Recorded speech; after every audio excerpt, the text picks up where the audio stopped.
Hello everybody, welcome back to my channel. In this video I'm going to be going over wiring my HO scale train layout.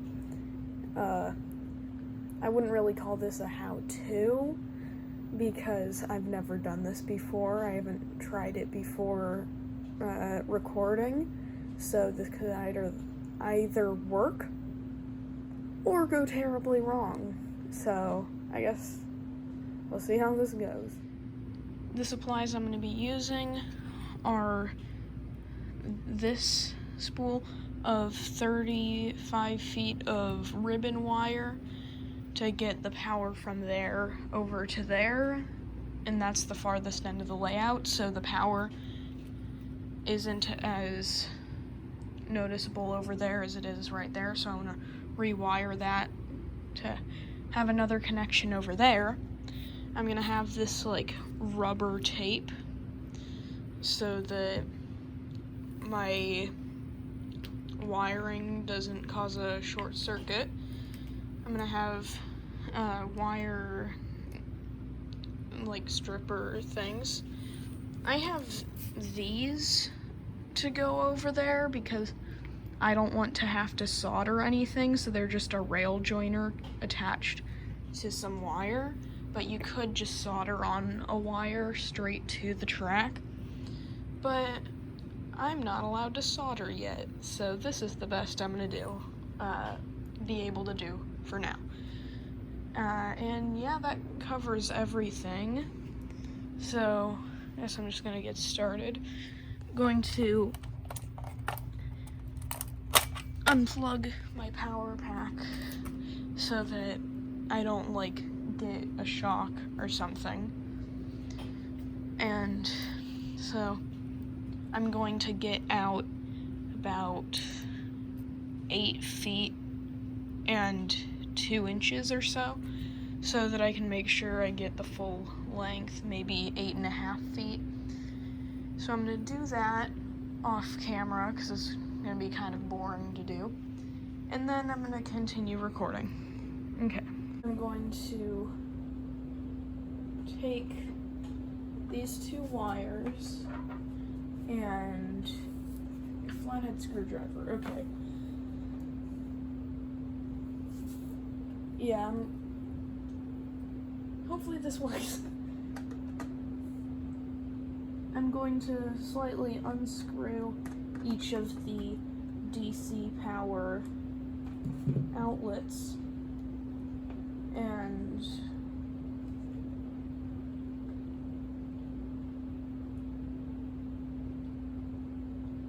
okay.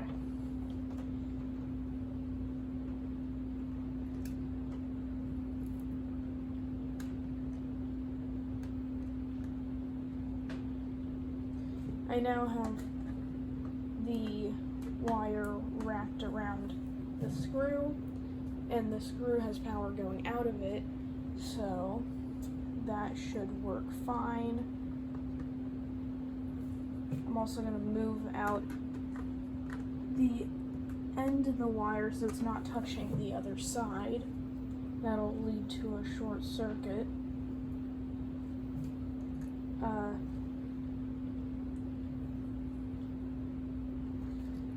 Put that on.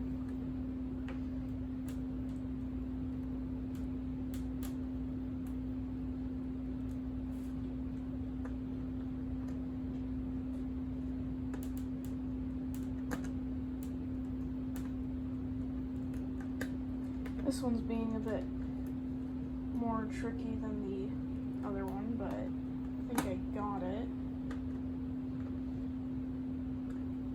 Alright, give it a little pull test. And now off camera, I am going to run this wire under the table so it can get to the other side of the table without really getting in the way.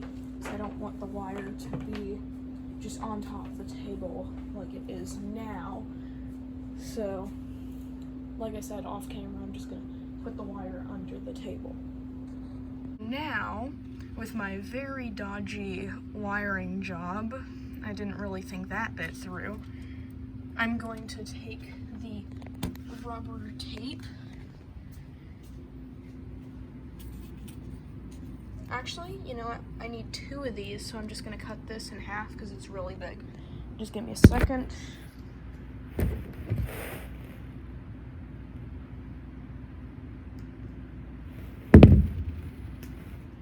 Alright, now I have 2 of these.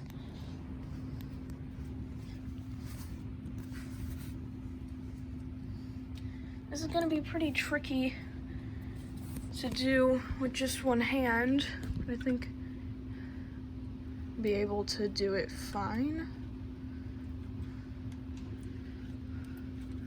You need to remember, point the camera at it.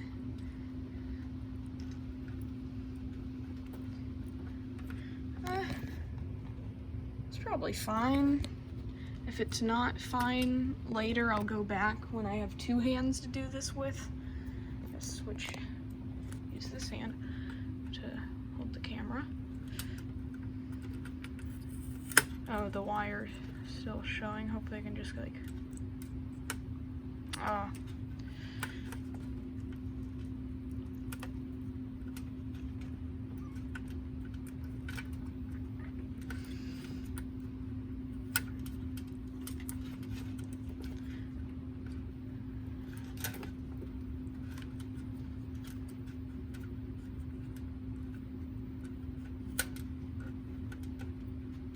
Alright. Worked out fine, I guess. But like I said, very dodgy wiring job. I have some of that rubber tape on here just to tell me that this one is the black wire. And if I go back over to the power pack and follow the wires, I will see that I put a little bit of black Sharpie on that one, and that is the inside rail. So I can put the one with this on the inside rail by going under and then doing that. This is going to be very tricky to do while holding the camera, so I'm going to go get the tripod and record that. Okay, so right here I have my 2 pieces of straight track here, and since this is the easiest place to do this, I'm just gonna put the connectors right there. So I'm going to split the 2 pieces of track apart, take off each rail joiner, and that's because I have these ones where the wire is just attached. If you wanted to solder the wire to a already existing rail joiner, feel free to do that. It's just like I said, I'm not allowed to solder yet. So this should work fine for now.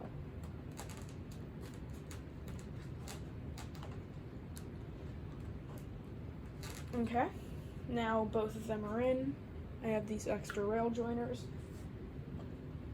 And before I can get to the testing this, I'm going to do a quick look over everything to make sure it's not going to like mess up and there be a short circuit somewhere. So I'm gonna do that, and then I'm also gonna go around and make sure that all the pieces of track are nice and tight together. Since I just pulled them apart, that spread all of the pieces apart in this general area. So I'm gonna make sure that those are all working, and then I'm gonna test it in the next next bit. I lost my words for a second, sorry about that. But yeah, I guess I'm gonna do that now. Hopefully it doesn't mess up. Alright, so I finished looking over the entire layout for any like messed up parts. or any messed up wiring. So now we're gonna be testing if my wiring job actually worked. No, I'm kidding, I'm not gonna use this. This was $300. I'm gonna be using this. No, I'm joking, I don't wanna risk breaking that either. I'm gonna be using this. This is a lifelike, thing to test your track to make sure that it's all working properly. So, yeah. Hopefully that'll work. It just lights up if it's working right. I'm gonna go plug back in the controller, turn it on. I'm going to give it some power. That's probably good. 50%. I'm now going to put this on like that. You can see the light is working. So I have it here where this is, and I'm going to test it down there. I don't know if it's going to be the same or different, but I don't know. Better safe than sorry to test it in multiple different places. Yeah, my hands are kind of shaky for some reason right now, but you can see the light is on. So I guess now I will go to the little streetcar test. Oh, I need to turn the power down. So now we're onto the streetcar test that I do with everything. Whenever I change something about my layout, I use the streetcar to test if my track work is right. And in my last video where I put the foam board down, I, in the time lapse, used this engine, well, I shouldn't say engine, streetcar, to test it. So, enough of my talking. Let's see if it runs. Okay. I want to see if it can make a full lap. And I also want to see how much it slows down, if any.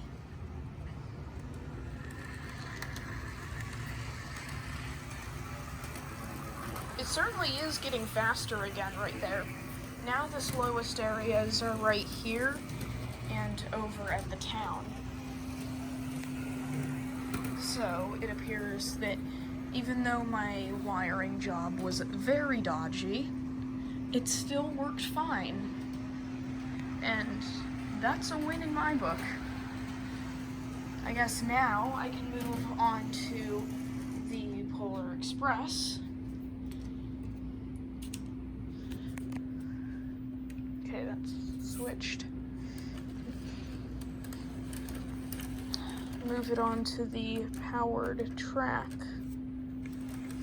Because right here, I have the power right here, but then it cuts off right here. So I can have a locomotive right there without it messing up. And now I'm gonna grab my Lionel remote, turn it on, turn on the power. Give it a toot toot.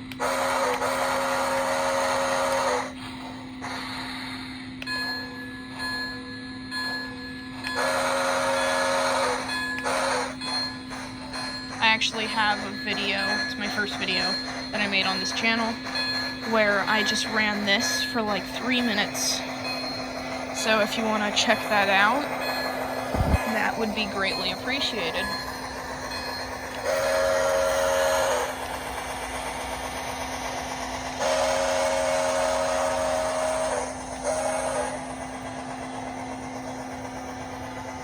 This is a DCC locomotive, so almost no matter what, it wouldn't slow down, at all, even when I didn't have this. But, I don't know, I just think it's fun to run this engine every once in a while.